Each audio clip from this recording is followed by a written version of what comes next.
and just work on some of the basic core concepts of mountain biking. The first one I want to show you today is called the front wheel lift. This is a skill that is extremely important in mountain bike riding. It allows you to get the front wheel up and over a log, a curb, say a ledge, pile of rocks, anything that you need to actually lift that front wheel off the ground. A common misconception among riders is that it's all upper body strength, and you'll see a lot of riders come up to something and they yank super hard with their arms and they can't get the front wheel very high. They end up hitting the obstacle and flipping over the handlebars or just falling over. There's actually 3 steps to getting the front wheel to come off the ground. I'm going to show you each one separately, and then I'll show you what the whole thing looks like all together. Alright, the first one is what we call the power stroke. This is probably the most important part of the front wheel lift, and it comes from the leg.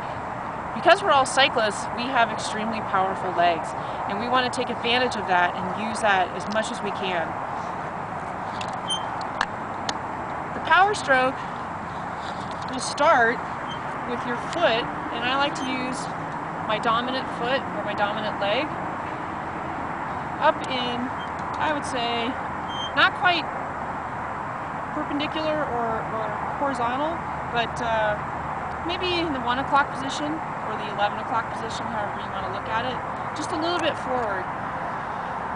When you're ready to start the lift, you want to have your foot in this position, and at the moment that you're ready to do it, you're going to push down on that pedal in an extremely aggressive, snappy motion. It's not a wimpy pedal stroke. It's a bam, push down nice and hard.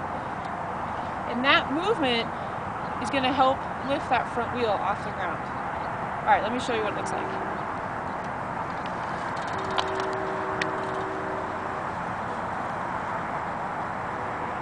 So I've got my leg up here. Bam. You can see how my front wheel lifts.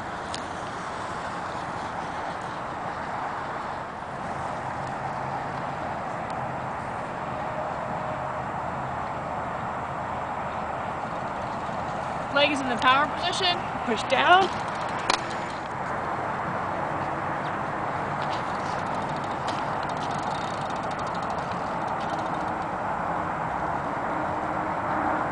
A couple things to keep in mind when practicing this first part of the front wheel lift is you don't want to be in too easy of a gear. If you're in your granny gear and you go to push down on that pedal, you're not going to get much bang for your buck. You're just going to spin. The opposite also holds true. You don't want to be in too hard of a gear. So if you're in your big chainring, pedaling along at 20 RPMs, and you go to push down, it's just going to be this, you're not going to go anywhere. So I would recommend practicing this, especially on the flat grass, in your middle chainring, and maybe the biggest one in the back, the easiest, or maybe one down in the back. And that's going to give you the most success. The other thing that you want to be aware of is your speed. To learn this maneuver, I think it's easier the slower you go. As you're moving around on the grass and you get ready to do this move, slow the bike down almost to a stop. And just as the bike is about ready to stall, bam, push down on that pedal. It's a lot easier to get that front wheel to come off the ground when you're going really, really slow here on the grass when you're practicing than it is when you're, moving fast. You just don't get as much oomph when you push down on that pedal when your speed is higher. So let me show you the difference between those two.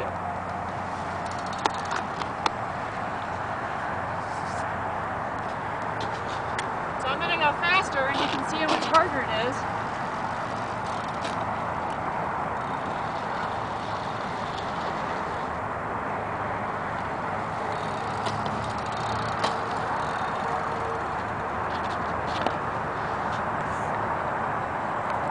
Slow. The bike almost stalls. Boom. So much easier.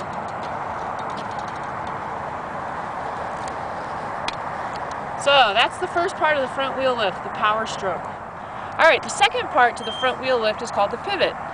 Basically what you're going to do is pivot from the waist up. As you get ready to do the front wheel lift, you're going to be in what I call kind of an attack position. You're going to be a little bit forward, your arms are going to be bent, you're going to be ready. You know, imagine that you're on the trail riding technical stuff. You're not going to be like this on the trail. We're practicing on the grass, but kind of visualize what you would be doing out on the single track. So you're leaning forward. When you're ready to do the move, you're going to do the power stroke, and simultaneously you're going to go from this position to this position. So you're pivoting from here to here. Okay? Notice that when I finish the pivot, my arms are straight. All right? So here to here. It's not a big movement, but it definitely impacts your ability to lift that front wheel.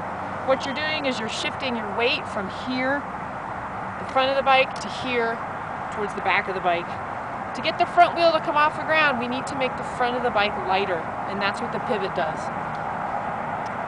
The third part of the front wheel lift is the pull. So yes, there is some pull of the handlebars, but the reason I have it last is it is probably the least important element of the front wheel lift. Depending on the height of the obstacle you're going over, that will determine how much pull you will have to do with your arms. Stuff that's this big, maybe this big, you can get up that stuff with almost all power from the leg. When you're talking big ledges, yes, you will have to use your upper body quite a bit.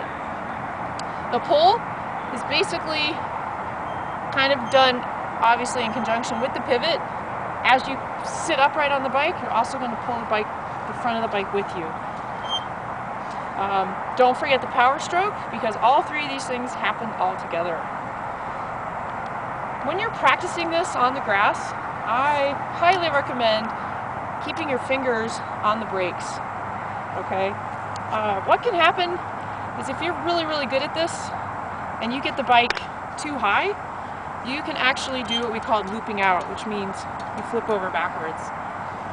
This doesn't happen very often, but I have had people do that in clinics.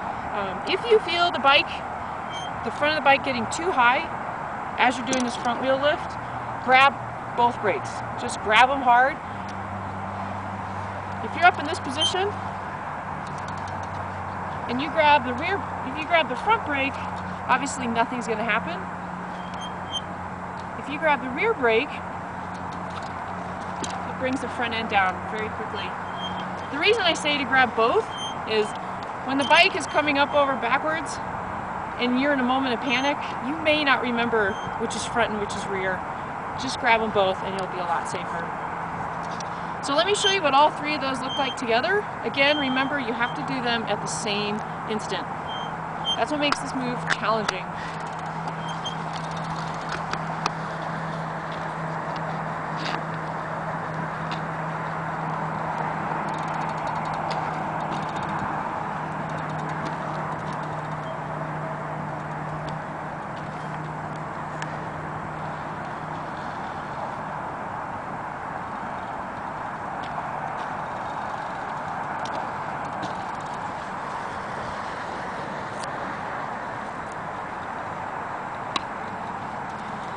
So those are the three steps to the front wheel lift. The power stroke, the pivot from the waist up, and the pull. When you put all three of those together, you're going to have a lot more success getting that front wheel off the ground. And again, practice here on the grass where it's relatively safe. As you feel more comfortable, then you can move to, I would suggest maybe putting a small log on the grass. You can find a 2x4, a stick, anything that's going to give you something to focus on, and then you can practice your timing. You can practice getting the front wheel up and over the log, and then as you get more comfortable, move on to a curb just in the neighborhood, and then slowly work up to things that are bigger and bigger. And then when you get out on the trail, you're going to feel very comfortable and confident when you do come across something that you really have to get your front wheel up and over. Well, that's it for now. Good luck, happy trails, and enjoy this wonderful winter weather.